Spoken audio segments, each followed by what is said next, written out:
యేసుక్రీస్తు నామంలో మీకు మా శుభాభివందనములు. ఈరోజు దేవుని వాగ్దానము.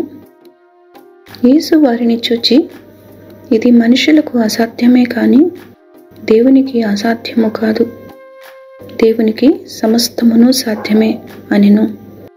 మార్కు 10వ అధ్యాయము 27వ వచనము. Jesus looked at them and said, with man this is impossible, but not with God. All things are possible with God. Mark chapter 10 verse 27. ప్రార్థన.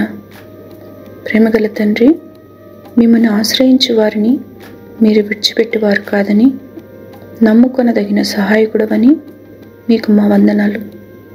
ఆపత్కాలంలో మా దాగుచోటు మీరే. మీ కృపలో మమ్మల్ని జ్ఞాపకం చేసుకుని ఈ దినం మేళ్లతో నింపమని యేసు నామములో వేడుచున్నాము తండ్రి. Amen. Have a blessed day. God bless you.